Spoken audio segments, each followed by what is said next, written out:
Welcome, everyone. It's so great to see you all here today.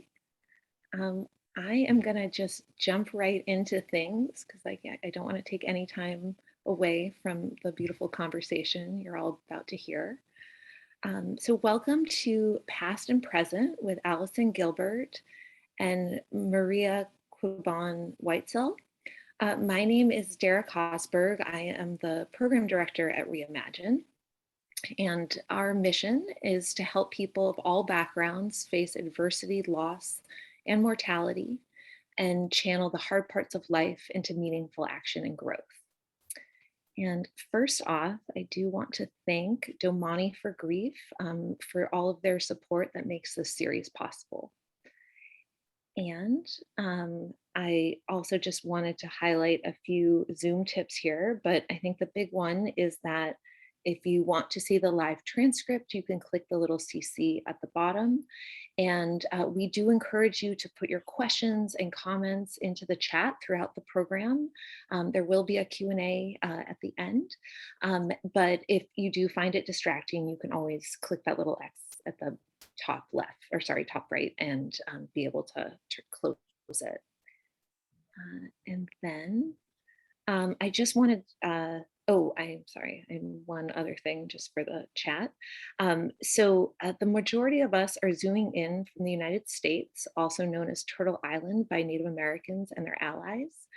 And may I ask that you please join us in acknowledging Indigenous communities, their elders, both past and present, as well as future generations. This land acknowledgement demonstrates a commitment to begin the process of dismantling the ongoing legacies of colonialism. I'm on the land of the Tongva people, also known as Anaheim, California. We do encourage you to share where you're calling in from today, and I will put a link in the chat where you can find the native lands that you are on. And with that, I also just wanted to highlight we have another wonderful upcoming past and present on March 31st with Dr. Jillian Norden and Hope Edelman, which I'm sure will be wonderful. I also wanted to highlight that on March 7th, we have our monthly vigil, and this is going to be in honor of COVID Memorial Day, and we're doing this in partnership with Marked by COVID. So with that, I'd like to introduce your host for today. So it's my pleasure to introduce Allison. Allison Gilbert is the author of numerous books, including the forthcoming biography of Hearst newspaper columnist Elsie Robinson, to be published by Basic Books Hachette in 2022. Her most recent book, Past and Present, Keeping Memories of Loved Ones Alive, reveals creative ways to remember family and friends we never want to forget. Please follow Allison on Instagram, Twitter, and Facebook. She's everywhere as a Gilbert writer. And with that, I will hand it off to Allison. Hi, everybody. I am so glad that it is the last Thursday of the month because that means I get to be here with all of you again. It's just my favorite part of the month. So welcome back if you've been with us before. Welcome to first timers if you are new to the past and present series. Let me tell you how this works. Pretty easy. For the first 30 minutes or so, I'm going to be interviewing Maria, who I am so deeply honored is here today. Hey, Maria. Hi, I'm so happy to be here. Thank you so much. Of course. So we're going to get to my conversation with Maria for sure. And then after I speak with Maria for about a half an hour, if I haven't covered the question or questions that you've come here with today, I am not the only voice in this conversation. You have one too. And what I would like you to do is if a question comes to you while Maria and I are talking, please put your question in the chat. What will happen is that Christina, raise your hand, Christina, if you don't mind. Christina will go through the chat during the conversation and find those questions that hopefully are applicable to the most people. And so we're trying to create a community in this 1 hour that we have where we all can feel supported, where we all can get our questions answered. And so the more broad you feel you can make your question as opposed to specific to your individual circumstance, it'll be more likely that Christina can use your question when we get to that part of the conversation. One last disclaimer, it may not happen while we're on the call today, but if you are a repeat past and present participant, you will notice I'm coming to you from a different location today. That is because there is massive construction happening in my house. And so if we hear drills, if we hear hammers, if we hear saws, I will mute myself, hopefully, and not interrupt my own question. I'll go right to Maria. If those hammers and those drills and those saws upset my sleeping dog and my dog starts barking, I will mute myself and try to do this as seamlessly as possible. This is an unusual situation this month, so please forgive me in advance if any of those things happen. So Maria, I know by you in LA, it is early in the morning. You have just been on TV all morning. You are the Good Day LA Fox 11 morning news meteorologist. So of course, in the chat, I would love people to say, are you from LA? Do you know Maria from TV? Did you watch her this morning? And of course, how is the weather today in LA, Maria? It's very cold here in LA, actually. For those of you who are joining us from other parts of the world, I got to say that this is unusually cold for us. I think I saw a 38-degree temperature this morning for downtown LA when I first got to work, and it hasn't been that cold or hasn't reached that temperature since January of 2019. So it's been a while since we've actually seen these types of temperatures. So I blame the Canadians because it's all this cold air coming in from Canada. But for those of you in Canada, you're like, "Oh, that's spring. Are you kidding me? We're such cold weather wimps here in SoCal." But it's a sunny day and it does look good outside. Yes, it does. Well, it leads me really to my first question, and I want to get to the circumstances that bring you to this conversation about grief and loss. But the most obvious question to me, when I look at you and I begin to see your personality shine through the camera, you look happy, things look great, makeup perfect, hair lovely.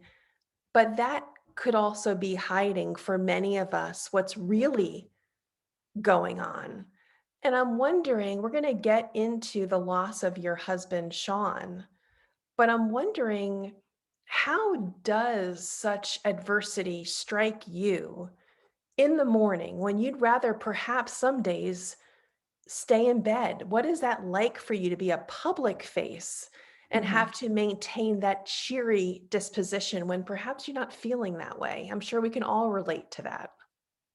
Oh yeah, absolutely. It's one of the challenges for sure that I have doing what I do because a lot of people we all have to work. That's the bottom line, right? We all have to go to work. But I think what's unique about my job is that I have to put on a smile and really deliver information that I hope will be useful to many people. But I have to deliver it in such a way that is pleasant and warm and welcoming. Now, I do have sort of a natural disposition. I do tend to look at the cup half full. So I do have that going for me. But that being said, I do have days, and I have them often, where I don't want to get out of bed. You're absolutely right. I don't want to put on a smile. So there are many days where I will put on that fake smile, put it on and force it.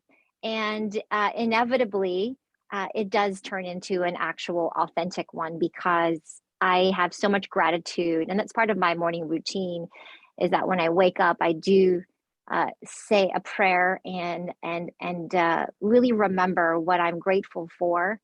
And I have a little private conversation that I have with my husband, Sean, my late husband, Sean. And I try to remember what we talked about before he died. And I try to always think about, especially on those darkest days where I don't want to go to bed, I don't want to smile. I think about how he wants us to be happy. He wanted me and our son to live our best lives and to go on without him. And so when I think about the promise that I made him, um, I don't want to let him down.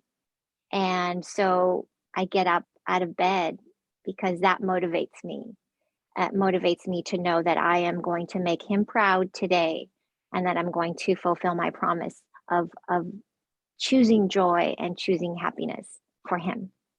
I think what you have said probably resonates with so many of us who are on this call today, that sometimes we have to fake it until we make it. We have to force that smile until it feels authentic. And so I really appreciate you sharing that, because so many times I feel like we should be feeling better. We should be putting on that smile and have it be feeling more authentic than it perhaps it is. But what you're saying is that you somehow made peace with the fake it till you make it sentimentality, that sentiment, if you will. And I feel Yeah. like that gives us permission to take our time. Do you feel like that's true? Oh yeah, absolutely. And trust me, it's tough, tougher than sometimes it is. And I have to give myself grace and forgive myself and allow myself to feel these feelings and acknowledge. I think that's the first step, is acknowledging that, hey, this is kind of a crappy day. This is, you know, this was triggered for me. And working on the news, it can happen in the middle of my day. I don't necessarily wake up feeling blue or melancholy. It can just come over me because of a certain story that we have talked about on the news. Or I just remember, I think it was 3 days ago, we were featuring a story about a little kid who had cancer, and it was just a trigger, and all of a sudden I had these feelings, and I remember saying to myself, oh, that's what that is.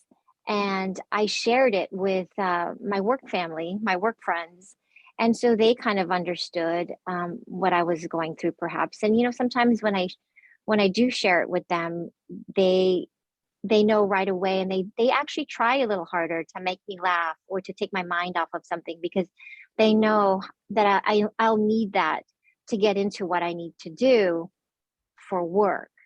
And so again, I'm so appreciative of the support that I have um, on many days. Yeah, but we have to acknowledge it. We have to say, hey, yeah, that I feel that way right now, and I'm going to just let it happen, and then hopefully it will leave as quickly as it came. In December 2015, that was an important moment in your life. Take us back there. December 28th, 2015, to be exact, was the day that my husband took his last breath. He died after 18 months of fighting glioblastoma, which is really one of the most deadly cancers, brain cancer, for which there is no cure. And it was an awful day. My son had just turned 5. I remember, just a couple weeks before, and we had just celebrated Christmas.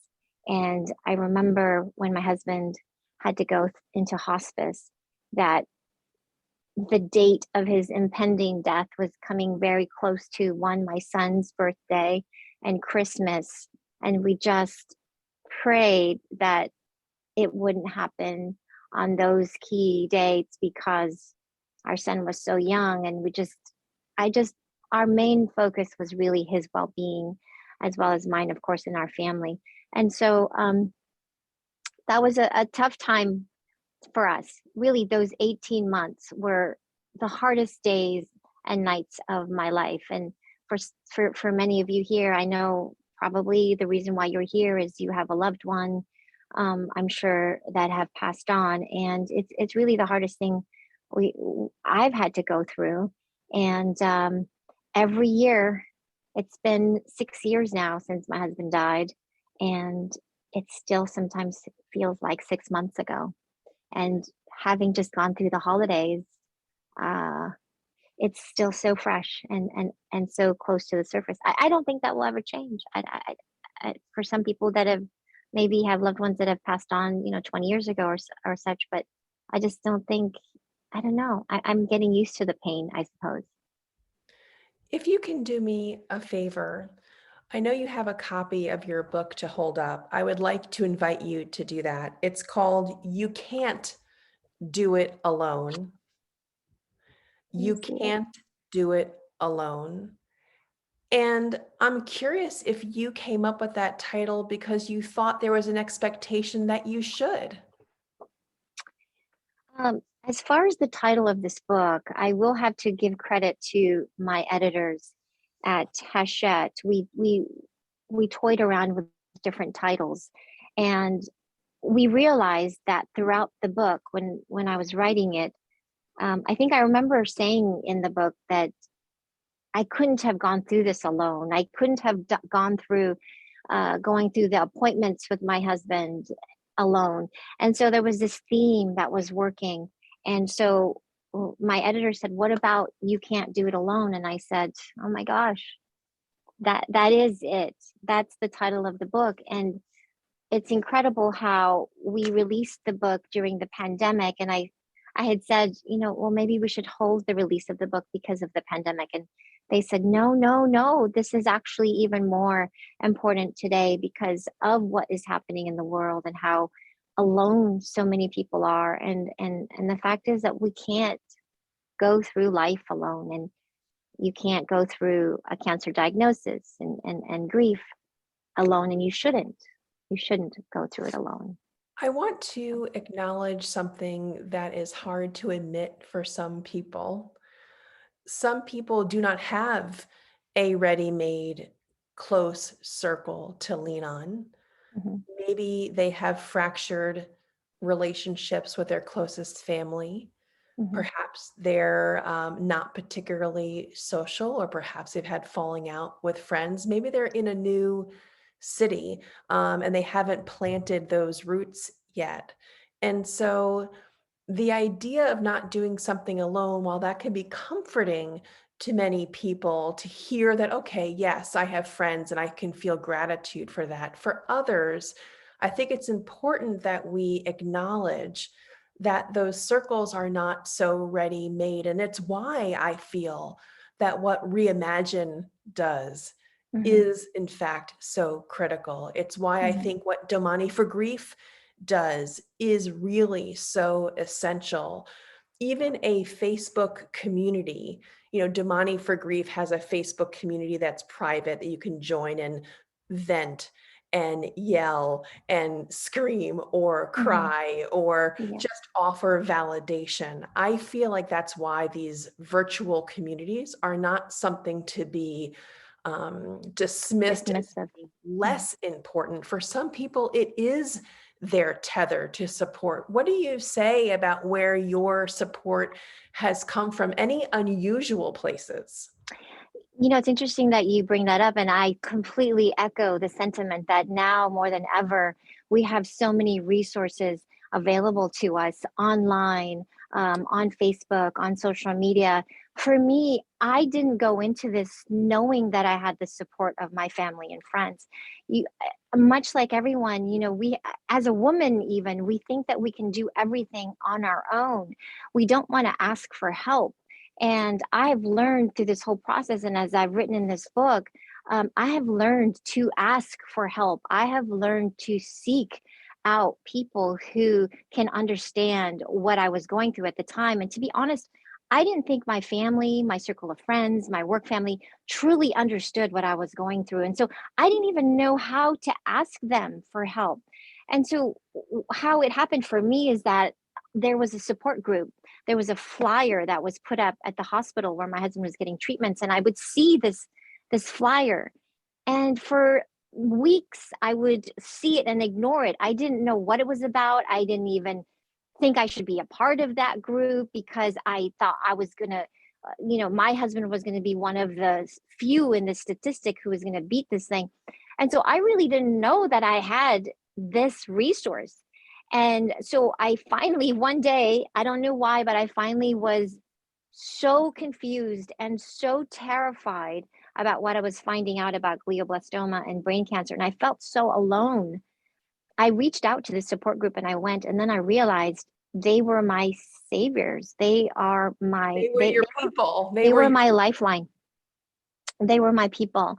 And so for those who don't have, and I can see some of the chat, the comments that there are many people who don't have the family and the friendships and maybe the church community that other people have. There are support groups and other resources like Damani, like Let's Reimagine, who are available to you. Please, please reach out and ask for help. And if you have friends and family around, even, I had to ask for what I needed. And that's how it really built on that and this notion of you can't do it alone. One of the most important lessons that I've learned after the deaths of both of my parents, and then writing so much about grief and loss and my own books about grief and loss, is that what you're describing right now about being proactive is actually one of the lessons that I feel like I learned too many years late. I think I could have been much more empowered if I had learned that lesson sooner. And what I have since come to discover is this: when loss happens, whether or not we are anticipating it or whether or not it comes suddenly, no matter how it comes, when a death happens, we are completely out of control, right? We can't stop it from coming. And part of what makes being proactive so powerful in the healing process, it restores our sense of agency. It kind of gives us that feeling that we can marshal our surroundings and mold them to a place that kind of makes sense, that we have control over-ish, that we have more control over than what we just endured with the death. And so I just wanted to highlight that notion of the power of taking ownership of our own grief journey. And so, Maria, I relate so much to what you have said. I think it's one of the most powerful tools we have, which is to stop, take a look around of what we need, and do not be passive, be proactive. And so I really wanted to just underscore that point. Is there any other way that helped you, especially in regard, you mentioned your son Gus, who was 5 when his dad died. How did you use that sense of power to help him? With my son Gus, I really related to him because in some ways, many ways actually, when I was 7 years old, my own birth father died. And so those early memories for me came flooding back when we realized that his father was going to die, and there was no way around it. At some point, we had to accept that fact. And I couldn't have, again, not doing it alone. We immediately sought a counselor, and I can't tell you how amazing she has been for us from the beginning until today. I talked to her just the other day, and how useful that is. That's the first thing we should all be doing. And I advocate for this. And I even went to Washington, D.C. with a think tank group about caregivers and what we need to do as a country for our caregivers, because we're not aware of what's available to us. Like you said, when you're faced with a loss, when you're faced with a diagnosis like a terminal disease, you're paralyzed, and it's difficult to see what is available and what choices you can make. And so I'm hoping that some of the laws will change, and that in my case, when my husband was first diagnosed, I wish that the doctors had prescribed something for me in terms of getting sort of like a buddy to walk me through what we could have expected, to walk me through some of the symptoms and effects that it would have on our lives and our son and our family. So these kinds of things. As far as taking control and agency, yes, that I had to learn along the way as well. I am a reporter by nature, and so I did ask a lot of questions, and I was a pain in the ass for my. Can I say that on here? Yes, I sure. We're not can. broadcast TV. Okay, because I there are some swear words that I use, if you can imagine, going through loss and a cancer diagnosis. But what was I saying? Oh, about control. So yes, I asked a lot of questions, and so I did learn how to advocate and advocate for my husband. So these are the kinds of things that we learn along the way. So hopefully, conversations like this can help people, uh, not just because they're going through loss, but sadly, this is something we're all going to have to go through at some point. Whether it's caring for our elderly parents or for a loved one going through some kind of disease, we're all going to go through this at some point. So hopefully through awareness, we can all learn some lessons and from this book, hopefully, on how to be better at taking agency, control, and finding the resources that are available to us. Before I ask you my next question, I want to remind people who are on this call today that if you do need to step away, if you have a baby at home, if you're at work, if there's construction in your house, don't worry, we're recording this. You will not miss anything. You can come back and watch this at your leisure. I want just to take the pressure off so you know. Number two, I'm very good at time. So we will be ending at exactly the top of the hour. However, I know for sure that I and Maria Domani Reimagine, we're kind of open 24 hours a day these days with social media. So I wanted to remind you how to get in touch with Maria if you want to. At the top of the hour when we're done, but we're not really done. So Maria is everywhere. She is on Facebook. She is on Instagram. She is on Twitter. And you are everywhere at Maria's Earth. Maria's Earth. There's no apostrophe, just Maria's Earth. So that's Facebook, Instagram, and Twitter. You already know about Reimagine, but I'll just remind you again. On Reimagine is Let's Reimagine on Instagram. On Twitter, it's Let's_Reimagine, a little bit more complicated. And at Facebook, it's Reimagine End of Life. I just didn't want everyone to feel pressure that we only have this time together and it's limited. I just wanted to expand the possibilities. But here is my next question for you, Maria. I am really actually very interested.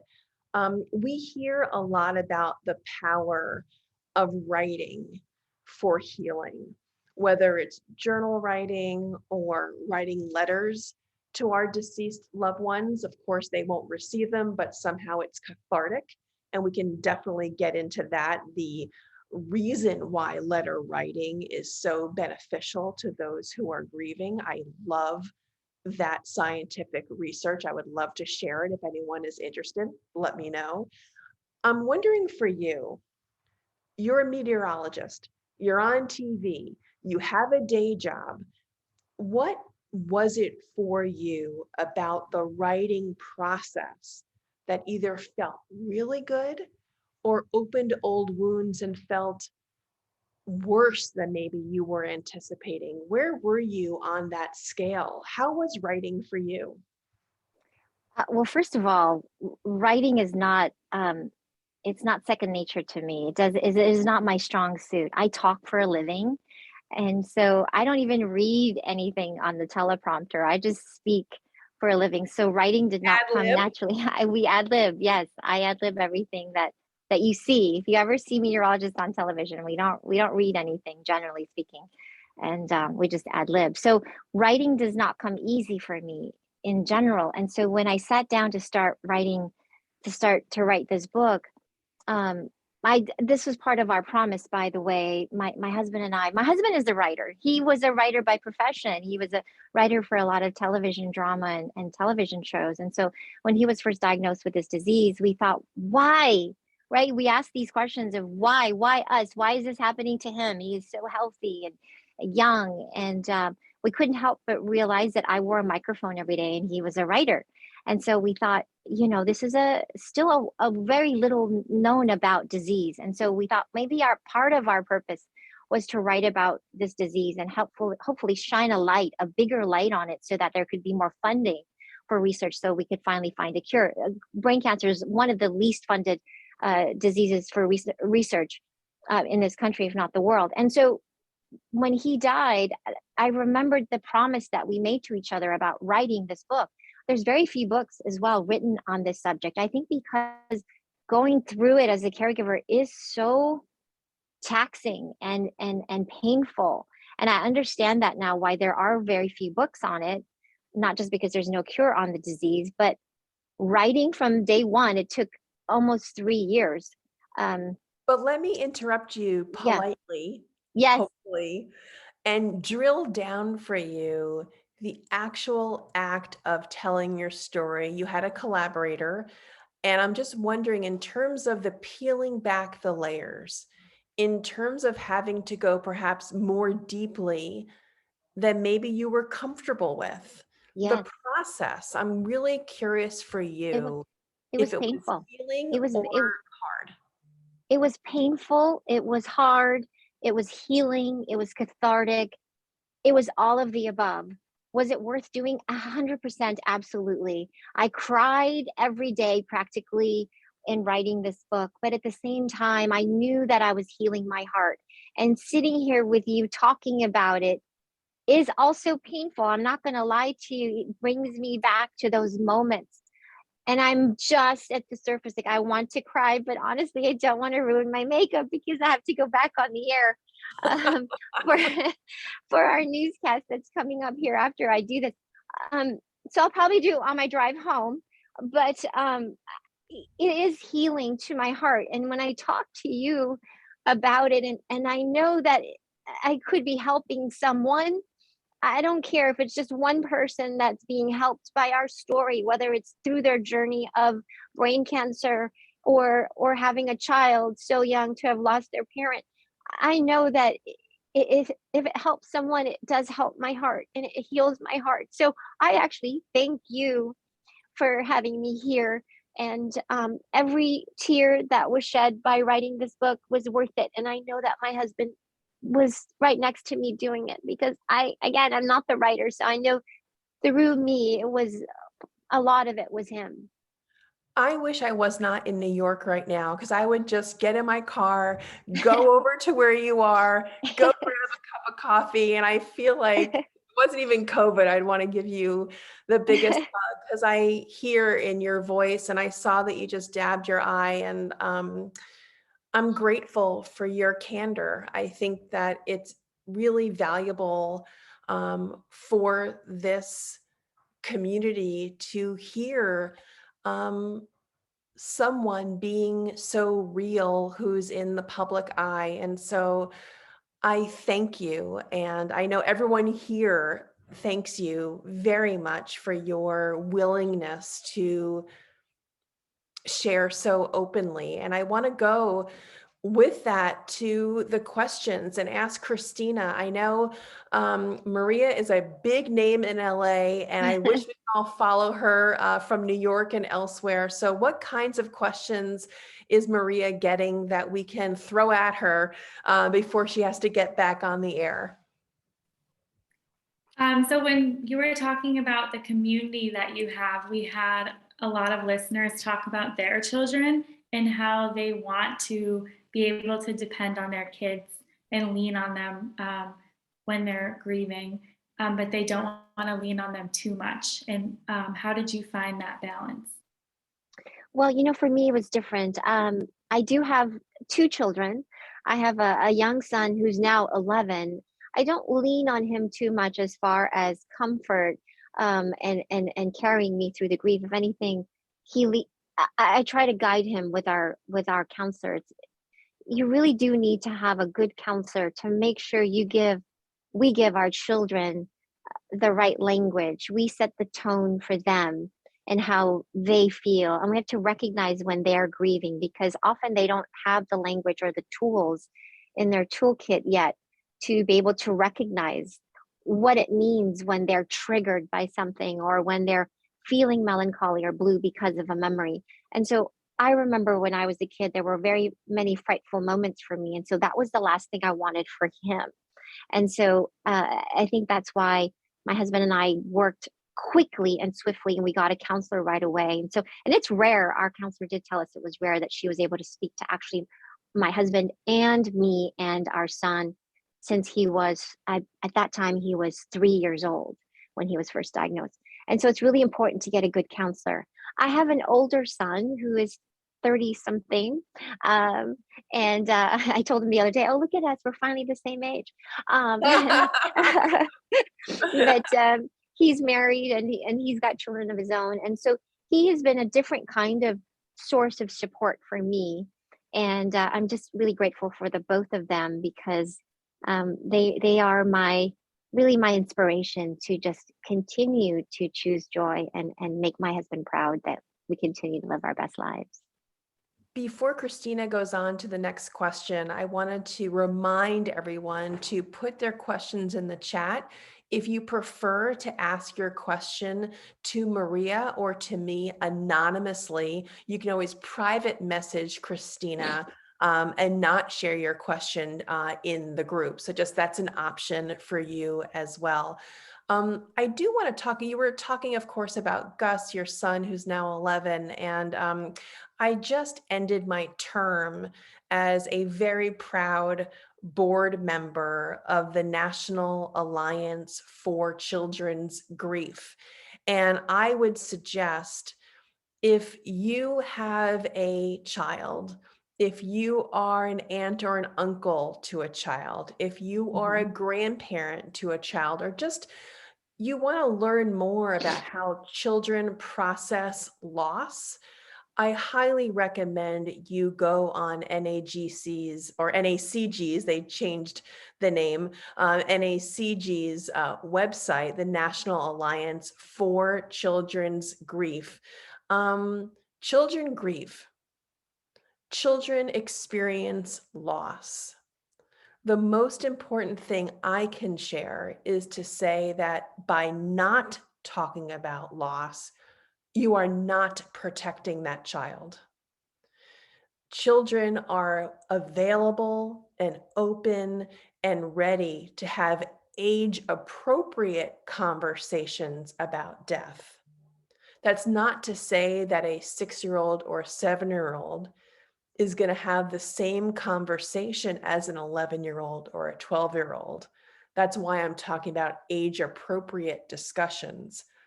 But overall, children benefit from being spoken to directly about grief. Christina, I'm going to throw it back to you to see if there are other questions. Could you talk a little bit more, Maria, about the process of finding a counselor? Like, how did you know what to look for? And did you click with the first one you met with? That's a really great question, because often you don't click right away with the first one. I was very fortunate. There is a resource here not too far from where we live and where I work. It's called Our House Grief Center. And it was really through them. It was first through word of mouth. We had a friend of a friend who contacted us right away as soon as my husband got a diagnosis. And she said, make sure you get a counselor right away. And here's someone that I found. And so I think I had called that person and I gave them just our situation, the context, and then they referred us to Our House. And they referred me to the first person we saw, Freda Wasserman, and we saw her a couple of times, and then she referred us to Betsy Lautman, who we've been with ever since. And she's just been tremendous. And Allison, you talked about age-appropriate language. At that time, my son was 3 when his dad was first diagnosed. And then when he died, Gus was 5. And so we really, with her help, found the language to talk about the meaning of death, the meaning of cancer and terminal cancer. And we were very careful to talk to him about not using words like your daddy's sick. We never use terms like that, because children then will look at themselves, if they got sick, that they were going to die. So it's really important to find the right counselor, find the right language to communicate with children in the right way, because we don't obviously want to harm them or cause them any more trauma than they need to. I was also very fortunate to partner with Lauren Schneider on the book. She is one of the leading family therapists that specializes in grief in children. And so she was able to take different parts of our story and our journey and able to extrapolate and make it more universal. And speaking about death with children. I just had an episode with my son the other night, and he was crying. He woke up, he had a nightmare, and he talked about how he missed his dad. And so, so these situations don't end, they continue. He's 11 now, and I still depend so much on our counselor for these kinds of important talks with him. I think that's a really important point that you just made, is that for those of us who have children in our lives, and even adults, I actually think now that I'm saying these words out loud, it's generally applicable, that a loss endures, that it's not just that day or that week or that even that first year. You just said he had a difficult night sleeping, and he's now 11. And so paying attention to triggers, I feel, is really important. I have two children who are now in college, but when they have experienced loss, when my husband's father passed away, paying attention to shifts of friendship groups or changes in grades or their willingness to participate in activities, sleeping less, sleeping more, just changes in a general routine are really important, I think, for the adults who care for children to pay attention to. I do want to share, because I just was reminded of a very quick 30-second, I hope I can say it in 30 seconds, story about Freda Wasserman. You mentioned Freda Wasserman at our house in LA, and here's my very brief story. So one of my past books is called Parentless Parents: How the Loss of Our Mothers and Fathers Impacts the Way We Raise Our Children. And while I was doing research for Parentless Parents, I was in LA, and Freda graciously offered one of her support group rooms for me to do a focus group. And so we were all sitting in a room inside the Our House offices in LA. Maybe there was 8 of us, 10 of us, and I'm a New Yorker. So this is just important to the background of the story. And during the focus group, you can imagine the emotions. The building starts shaking, and it was an earthquake. And oh my gosh. New Yorker, so I'm like freaking out. I'm like, screaming, and everyone in the room was just like, yeah, that's just a little minor shake. Yeah, all the Californians were just kind of chill, We're and used I to was really freaked out. that's Fred. Yeah. What Freda other was like questions so do you cool have? as a cucumber. Yes, yes. The next question we have is, when your husband was sick and after he passed away, how did you manage emotions while you were at work? Did you freeze? How did you recover? And do you have any advice to share with others that they can use in their workplaces? Wow, it was difficult then. It's still difficult at times now. I'm a pretty open book. I've shared not just with my audience here in Los Angeles, but obviously the people that I work with. And when I am having a day, when I am having a difficult time, I will tell someone, and it helps. Even though maybe nothing changes in the exterior, just the fact that I told someone else and someone else acknowledged that they recognized these feelings in me helped tremendously. I talk to my counselor all the time.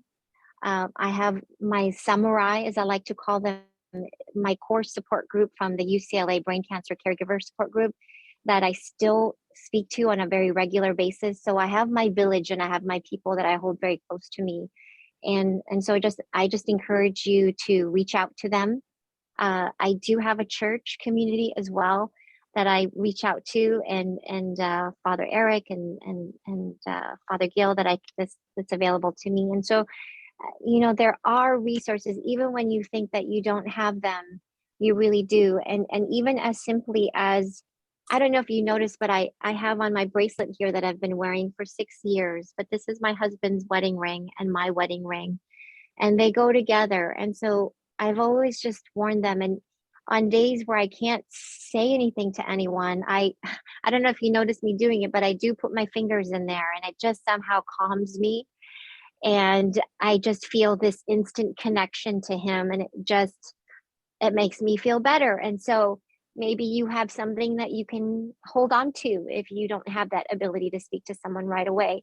I know that it gives me comfort. So find your village, reach out, or have a piece of something that is connecting you to your loved one. And I think, somehow it'll make you feel better.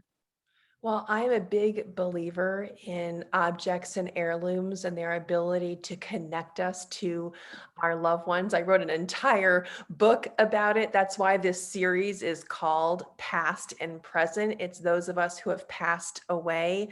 We can keep them in our present. That's why past is spelled seemingly incorrectly. It's about those who have passed away and keeping them here with us right now. And one of the best ways to do that, I think, is through these objects. In Past and Present, there are 85 ideas for remembering and honoring those connections and keeping our loved ones close. Maria, I wanted to ask you a question. And before we got on, you had said nothing is off limits. Mhm. So I am going to ask you a question. And of course, if it hits a nerve, don't answer it, but I'm curious about if you've lost a spouse, and many people who are on this call likely have, how about dating?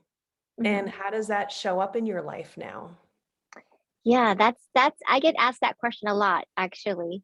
And I was so surprised that in my core support group, I call the Samurai, and I write about them in the book.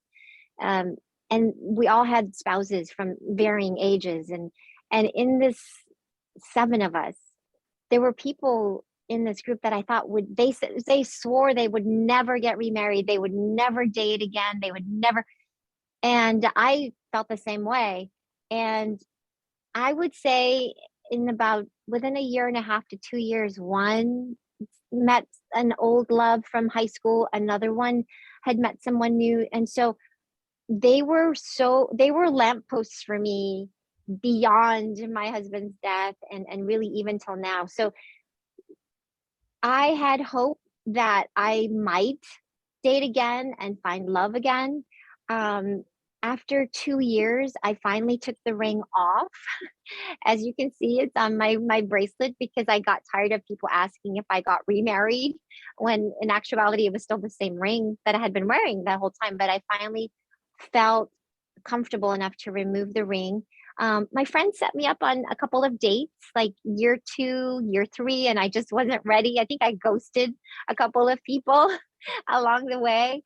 And it wasn't until I would say 2020, it was the year that the pandemic was really in its height, was when I decided I'm going to start dating again. And then the pandemic happened, and then I thought, oh, okay, maybe I'm not supposed to. Um, and so after 5 years after my husband passed away, I finally opened my heart back up, and I did start dating. And then I met someone last year, and I'm not sure where it's going to go, but he's really special, and he knows that there's another person in our lives and in our family, and that is Sean. And he is always in our conversation, and he's someone who invites and embraces the life that we had. And so I don't dismiss that possibility. And so yeah, I've started to open my heart up again. Yes. Thank you for answering that question. I was a little bit hesitant to ask, but since Oh you no. in fact opened that window for me to ask you a personal question of that nature, I hope I didn't rub you the wrong way. But I think No. dating after the loss of a spouse is something we need to talk about. It's fraught for many people. So I'm grateful that you were so candid and willing to share. It was difficult. I have to say there were a lot of crying. I remember that first date that I had ever. Like I remember I ran home crying.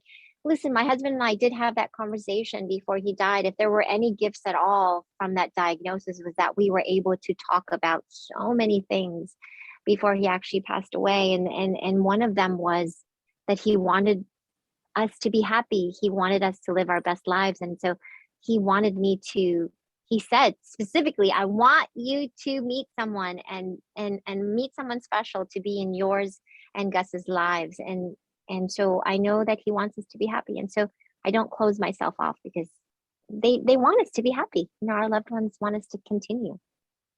Christina, let's go back to the questions. We have a question from Chris. He asks, how do you find the strength to be so kind and to share with us openly and with such sincerity? Um, you know, I guess, like I said before, I want to help people because this is something we don't talk about enough. I don't think I remember too many people talking about loss and grief and being a young mom still with a young kid. And now I'm seeing on social media that there's actually more resources. There are people that I follow on Instagram and on TikTok that openly discuss their loss and grief and dating. And I'm actually thinking about starting a podcast about it because I've learned so many things about dating now. Like people say things like, "Oh, are you a widow? Oh, I'd rather be with a widow with someone who." I mean, like things that are so like I wouldn't even think was even thought about. And so it's a strange world to be in and to navigate. And so I'm hoping that these open conversations can help illuminate and take the fear out of it for other people. And Well, so yeah, so I hope that sharing my story can help someone else. as you plan your podcast, if we all want to pay attention and see what you're up to, I wanted to remind people that in the chat, Christina has put the links to all of your social media channels. But in case you didn't scroll there and you saw it, just to remind everyone on Facebook, Instagram, and Twitter, you can follow Maria at Maria's Earth. That's her handle across all platforms. If you want community, if you're craving community, of course, Reimagine is the platform that has many events that I would urge you to check out. And of course, I am partial to what Domani for Grief is doing in their private Facebook group.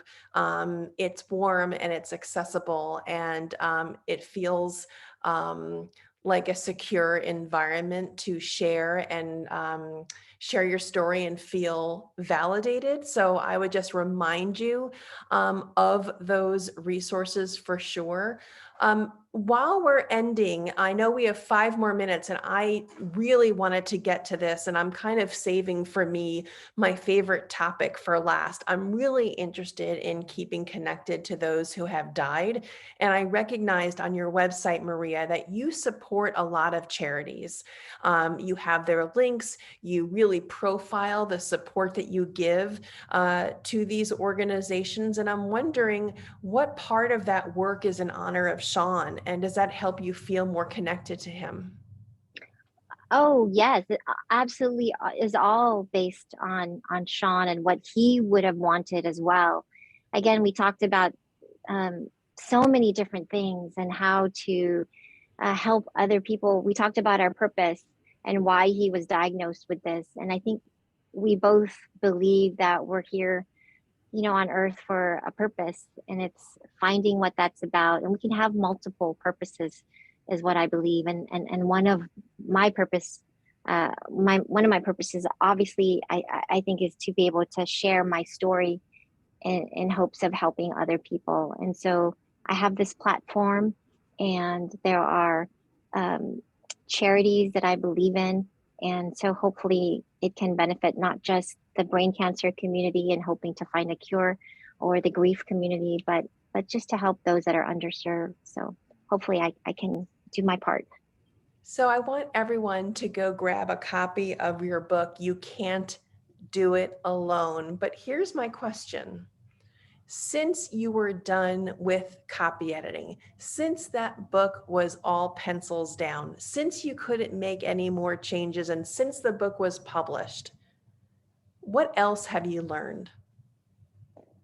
Oh gosh, what else have I learned?